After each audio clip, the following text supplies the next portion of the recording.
Connect channel people, நம்ம Nethran sir இப்போ கேன்சரால் உயிருக்கு போராடி வந்துட்டு இருக்க நிலையில் அவங்களுக்கு ரெண்டு பெண் குழந்தைகள் இருக்காங்க. ஒன்று வந்து அபிநயா, இன்னொன்று வந்து அஞ்சனா.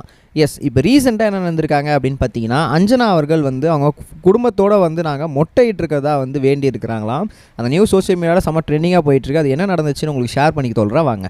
முதல் விஷயம் என்ன அப்படின்னு பார்த்தீங்கன்னா, நம்மளோட அஞ்சனா பொறுத்த வரைக்கும் அப்பா மேலே ரொம்ப பாசமான இருக்க ஒரு பெண்ணாக வந்துட்டு இருந்திருக்கிறாங்க. எல்லார் வீட்லேயுமே வந்து கடைசி பெண்ணுக்கு வந்து அப்பா மேலே கண்டிப்பாக பாசம் அதிகமாக இருக்கும். அது ஆக்சுவல் இதேமாரி தான் இவங்களுக்குமே இருந்துட்டு இருந்திருக்கு. ஸோ அப்படி இருக்கும்போது தனக்கு ஊட்டி விட்டுறது, தனக்கு எல்லாமே சொல்லிக் கொடுத்தது, எங்கே கூப்பிட்டு போனாலும் வாங்கி கொடுக்குறதுன்னு சொல்லி நிறைய விஷயங்களை வந்து நம்ம நேத்ரன் சார் அஞ்சனாக்காக பண்ணி தந்துருக்கிறாராம். இப்போ அப்பா இந்த மாதிரி ரொம்பவே உடம்பு முடியாமல் இருக்கார். ஹாஸ்பிட்டலில் ரொம்ப தீவிர சிகிச்சை பிரிவில் அட்மிக்கப்பட்டிருக்காரு. நுரையீரலெல்லாம் பாதிக்கப்பட்டிருக்கு. ஆப்ரேஷன் மேலே ஆப்ரேஷன் பண்ணிக்கிட்டே இருக்காங்க. உயிருக்கு ரொம்பவே போராடிட்டு வந்துட்டுருக்காரு அப்படின்ற நிலையை அவங்க தெரிஞ்சு ரொம்பவே வருத்தப்பட்டிருக்காங்க. ஸோ இதை தொடர்ந்து என்ன பண்ணியிருக்காங்க அப்படின்னு பார்த்தீங்கன்னா, நாங்கள் இந்த மாதிரி கோவிலில் குடும்பத்தோடு வந்து நாங்கள் மொட்டையிடுறோம் அப்படின்ற மாதிரி வேண்டியிருக்கிறாங்களாம். எங்கள் அப்பாவுக்கு மட்டும் எல்லாமே சரியாகி எந்த ப்ராப்ளமும் இல்லாமல் அவர் வந்து வீடு திரும்பிட்டார் அப்படின்னா கண்டிப்பாக நாங்கள் குடும்பத்தோடு வந்து கோவிலில் வந்து மொட்டை விட்டுருக்கிறோம். ஸோ அதை எல்லா விஷயத்தையுமே நாங்கள் ஃபாலோ பண்ணிக்கிறோம் அப்படின்னு சொல்கிற மாதிரி அவங்க வந்து சொல்லியிருக்கிறாங்க. அவங்க அம்மாவுமே ரொம்ப வந்து கண்டிப்பாக அவங்க யார் என்னென்ன வேண்டுதல் வச்சுருக்காங்களோ அந்த எல்லா வேண்டுதலையும் நாங்கள் வந்து நிறைவேற்றுறோம். ஸோ கண்டிப்பாக வந்து எங்களோட ஹஸ்பண்ட் வந்து உயிர் தப்பணும், அவருக்கு எந்த பிரச்சனையும் ஆகக்கூடாது, பழைய மாதிரி சகஜமாக எங்கள் கூட அவர் வந்து இருக்கணும் அப்படின்ற மாதிரியும் சொல்லியிருக்கிறாங்க. ஆல்ரெடி கேன்சரால் வந்து இருக்கிறதுனாலே அவர் வந்து ரொம்பவே உடல் மெலிஞ்சு காணப்படுறாரு அப்படின்ற மாதிரியும் சொல்லியிருக்கிறாங்க. இன்னும் வந்து அவருக்கு நுரையீரலெல்லாம் இந்த பிரச்சனைகள் ஆற அதே ஸ்ப்ரெட் ஆக அவர் இன்னுமே வந்து உடல்நிலை பாதிக்கப்பட்டுட்டு வந்துக்கிட்டே இருந்திருக்கிறாரு.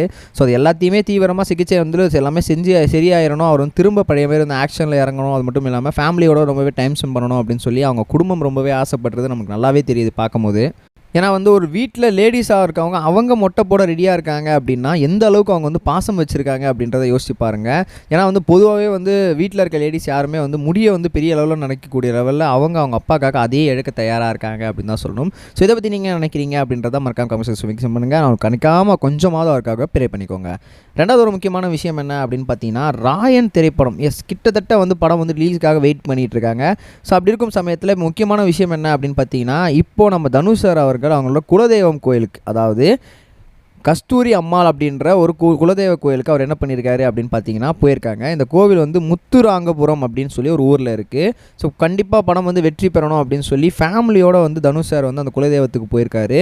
அது மட்டும் இல்லாமல் அந்த கோவிலில் கிட்டத்தட்ட கட்டினதுக்கு ஒரு பெரிய நிதி வந்து அவங்க ஃபேமிலி சைட்லேருந்து கொடுத்துருக்காங்களாம். அவங்க ஒரு பெரிய தலைக்கட்டுன்னு கூட சொல்லிக்கலாம். படம் வந்து வெற்றி பெறணும், எந்த ஒரு பிரச்சனையும் வரக்கூடாது, எல்லா சைட்லேயுமே வந்து படம் வந்து வெற்றி பெறணும் அப்படின்னு சொல்லி குலதெய்வ கோயிலுக்கு போய் வழிபாடு பட்டுட்டு அங்கே இருக்க நிறைய விஷயங்கள்லாம் பண்ணிவிட்டு அவர் வந்து வீடு திரும்பியிருக்காரு அப்படின்ற மாதிரி சொல்லியிருக்காங்க. ஸோ இதை பற்றி நீங்கள் நினைக்காம சொல்லுங்கள். நம்ம நெக்ஸ்ட் வீடியோஸ் கைஸ், பை. இது வரைக்கும் கனெக்டிங் டிவிக்கு சப்ஸ்கிரைப் பண்ணனா மறக்காமல் சப்ஸ்கிரைப் பண்ணிக்கங்க. உடனடி அப்டேட்ஸ் பெறுவதற்கு நோட்டிஃபிகேஷன் பெல்லையும் கிளிக் பண்ணிக்கங்க.